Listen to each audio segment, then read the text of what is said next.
একদম তৈরি হয়ে গেছে।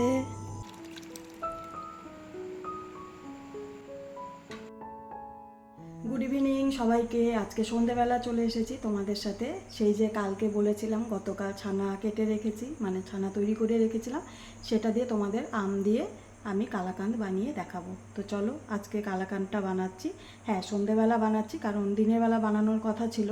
ভেবেছিলাম দিনের বেলা বানাবো, কিন্তু এত গরমে রোদে আর রান্না বান্না করে সমস্ত কাজ করে তাড়াহুড়ো হয়ে যাবে, সেজন্য ভাবলাম যে না, দিনের বেলা না, সন্ধেবেলা ধীরে সুস্থে আরামসে বানাবো। তো চলো এখন বানানোটা শুরু করা যাক। আশা করছি তোমাদের ভালো লাগবে, আর তোমরা কিন্তু বাড়িতে অবশ্যই ট্রাই করো। তুমি দেখিয়ে দিই তোমাদের। এই দেখো ছানাটা যে আমি তৈরি করে রেখেছিলাম, ছানাটা বের করে নিয়েছিলাম কিছুক্ষণ আগে, রুম টেম্পারেচারে চলে এসছে। এবার এটা দিয়ে বানাবো। তো ছানাটা কতটা ভালো তৈরি হয়েছে দেখো। আর এই দেখো আমি 3টে আম নিয়েছি, তোমরা 2-3টে আম দিয়ে বানাতে পারো। আগে আমি 2টো আমের পাল্প বের করে দেখব কতটা হয়, কারণ ছানা হিসাবে তো আমাকে করতে হবে, দুটো ব্যালেন্সটা ঠিকঠাক রাখতে হবে, নাহলে তো ভালো হবে না। তো প্রথমে আমি 2টো পাল্প বের করে দেখব, যদি মনে হয় যে না আরেকটা দেবো, তাহলে আমি আরেকটা পাল্প বের করে নেব, নাহলে আমি 2টো দিয়েই করবো। আমি 3টে এখানে রেডি করে নিয়েছি। তো চলো আগে আমের পাল্পগুলো বের করে। তো প্রথমে আমি কেটে নিই, একটু করে কেটে নিয়ে তারপর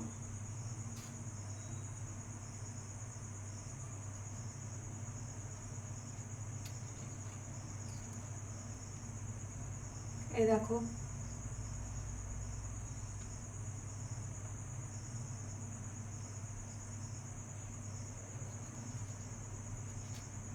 আমটা ভালোই পাকা আছে।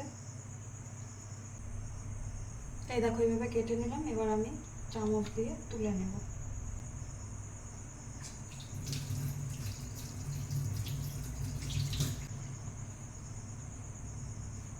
এইভাবে করে প্রথমে কেটে এবার পাল্পটা বের করে নেব। তো চলো আমের পাল্প আগে বের করে। আমের পাল্প বের করা হয়ে গেছে, আর যা যা লাগবে সাথে উপকরণ সবগুলো রেডি করে নিয়েছি। এখানে রয়েছে ছানা, পাউডার দুধ, এখানে চিনি নিয়েছি। চিনির পরিমাণ খুব একটা বেশি দেওয়া দরকার নেই, কারণ আম মিষ্টি হয়, কিন্তু একটুখানি মিষ্টি দিতে হবে, কারণ কখনো কখনো কিন্তু কোনো কোনো আম টক থাকে। তো সেই ক্ষেত্রে মিষ্টির ব্যালেন্সটা ঠিক থাকার জন্য এখানটা একটু চিনি ব্যবহার করব। আর রয়েছে কিশমিশ, একটু দেব গোলাপ জল ফ্লেভারের জন্য, আর একটু লাগবে ঘি। সমস্ত উপকরণ আমাদের রেডি। তো চলো এবার শুরু করা যাক মেন রেসিপি। তো ফাইনালি কড়াই তো গরম হয়ে গেছে, মানে কড়াইটা একটুখানি হালকা গরম করে নিতে হবে। আমি কিন্তু এখন ঘি বা অন্য কিচ্ছু দেব না, ডাইরেক্ট আমি দিয়ে দেব আমের গ্যাসটা একদম কমিয়ে নিতে হবে। আমের পাল্পটা দেওয়া হলে কিছুক্ষণ আমি আমের পাল্পটাকে কুক করে নেব।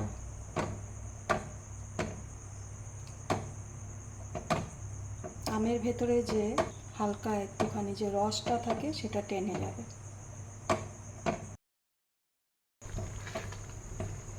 গ্যাসটা মিডিয়াম টু লো রাখবো, বুঝে করতে হবে, আর একটুখানি বারবার করে নেড়ে দিতে হবে যাতে নিচে না লেগে যায়।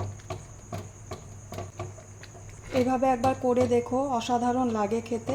আমি বহুবারই করেছি, তবে সেভাবে করে ভিডিও করা হয়নি, কারণ ওই তাড়াহুড়োর মধ্যে করা, যেমন তেমন করে করে নিতাম। এই মনে হলো চলো আজকে বানিয়ে নিই, এরকম একটা ব্যাপার ছিল, তো সেই জন্য আর কোনো ভিডিও করতাম না।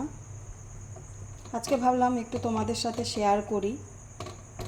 এত সুন্দর একটা সুস্বাদু পাকা আমের কালাকাঁদ রেসিপি চাইলে তোমরা বাড়িতে করতে পারবে খুব সহজেই।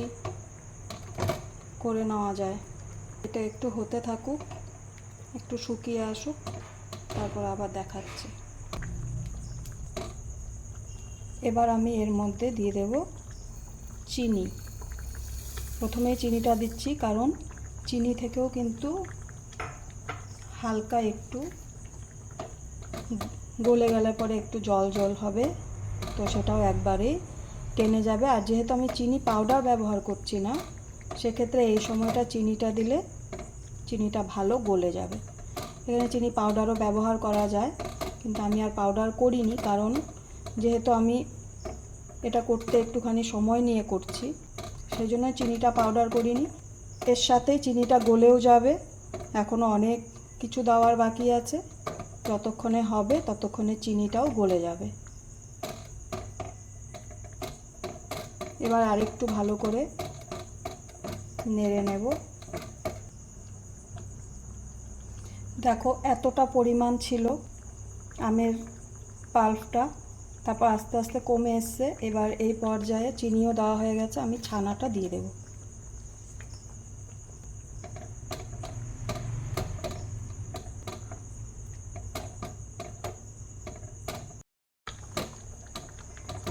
এবার দুধ পাউডারটা দিয়ে দেব।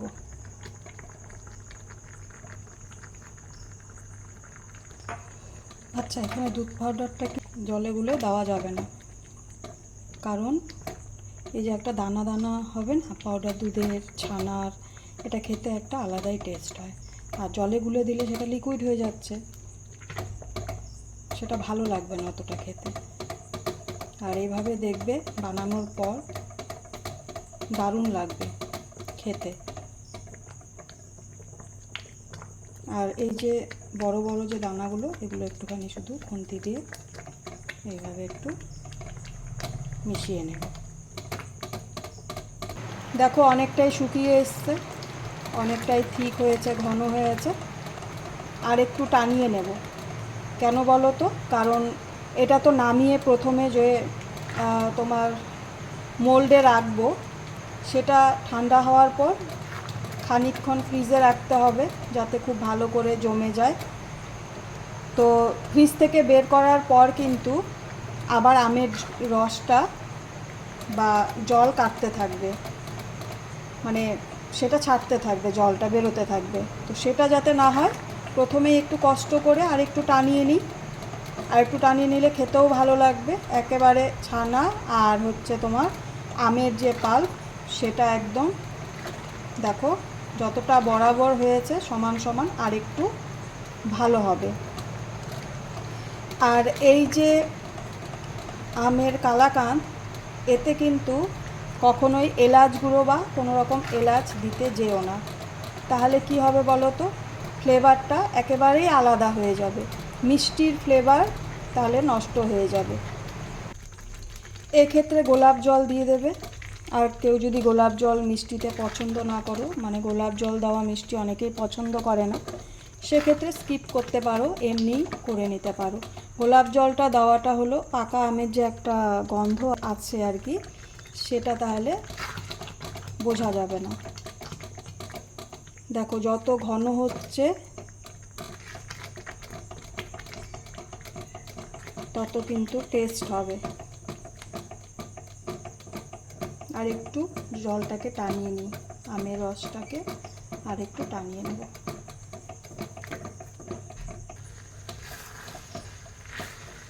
পুরো ঘন হয়ে গেল, আর যেটুকু জল ছিল সেটাও টেনে গেছে, মানে ওই আর কি আমের আর ছানার রস বা জল যেটাই বলো, পুরো টেনে গেছে।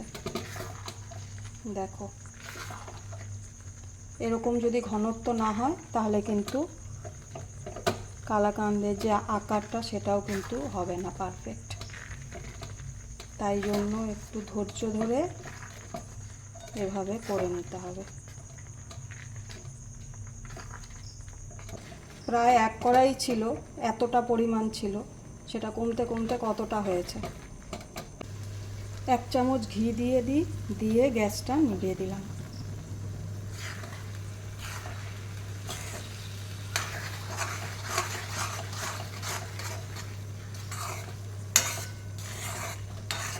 এখানে ঘিটা দিলে এখানে একটা ভালো সুগন্ধ হবে। আর ওটাতে আর কি বসাবো, সেই পাত্রে ঘি না দিলেও চলবে। এবার দিয়ে দিচ্ছি গোলাপ জল, ওই 1 চামচ দিলেই হবে। খুব বেশি দিলে আবার অতিরিক্ত গন্ধ হয়ে যাবে। খুব ভালো করে মিশিয়ে নিই। এতে একটুখানি ছড়িয়ে রাখি প্রথমে, তাহলে পরে একটু বাষ্পটা বেরিয়ে যাক, তারপরে মোল্ডে ঢেলে দেব। মানে মোল্ড নিয়ে নিলাম। এবার এটাকে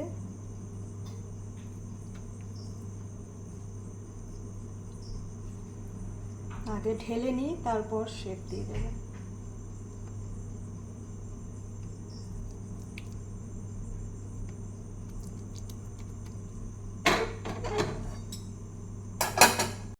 একদম তৈরি হয়ে গেছে। এরপর কি দেব বলো তো? এরপর দেব হচ্ছে এই যে কিশমিশগুলো।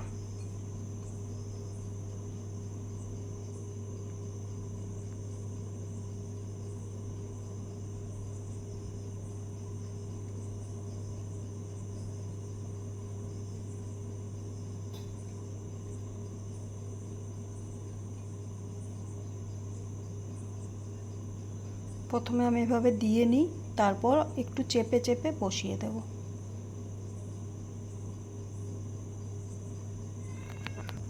এই দেখো সব কিশমিশ দেওয়া হয়ে গেছে হালকা হাতে। এবার একটু এভাবে করে চেপে চেপে বসিয়ে দেব। এটাকে বাইরে একটুখানি হালকা ঢাকা চাপা দিয়ে রেখে দেব। তারপর ঠান্ডা হলে পরে ফ্রিজে রাখবো।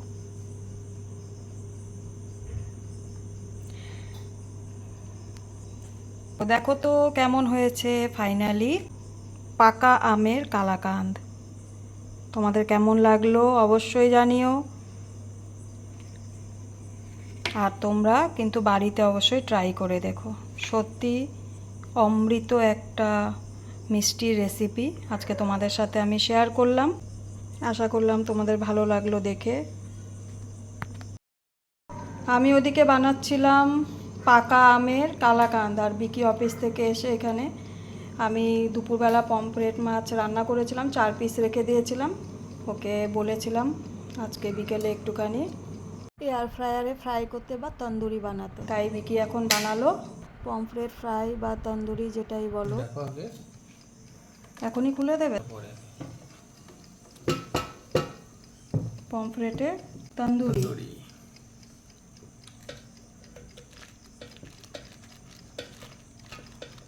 বেশ, তাহলে আমাদের ডিনারটা জমে যাবে। উল্টে দিচ্ছে, এবার উল্টে পাল্টে দিল। এবার আবার একটুখানি ফ্রাই করা হবে। তো চলো এটা হোক। আর ওইদিকে আমি আমের কালাকাঁদ এবার ফ্রিজে ঢুকিয়ে দিই, ঠান্ডা হয়ে গেছে। যখন ফাইনাল তৈরি হয়ে যাবে খাওয়ার সময় তোমাদেরকে অবশ্যই দেখাবো কেমন হলো। তো আজকে তো আর খাওয়া হবে না, এটা একটু ঠান্ডা হবে, জমবে, তারপর এটাকে কাট করে তারপর খাওয়া হবে।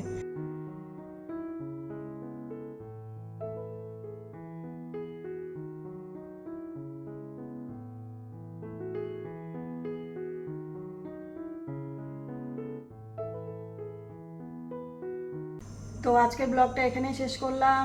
এখন অনেক কাজ আছে, গ্যাস মোছা, ডিনার করা, অনেক কিছু কাজ আছে, সেই কাজগুলো শেষ করি। আজকের ব্লগটা তোমাদের ভালো লেগে থাকলে লাইক কমেন্ট শেয়ার করো। তোমরা কিন্তু জানাতে ভুলো না যে আজকের এই অমৃত পাকা আমের কালাকাঁদ তোমাদের কেমন লাগলো। তো সবাইকে আজকের মতন গুড নাইট, টাটা।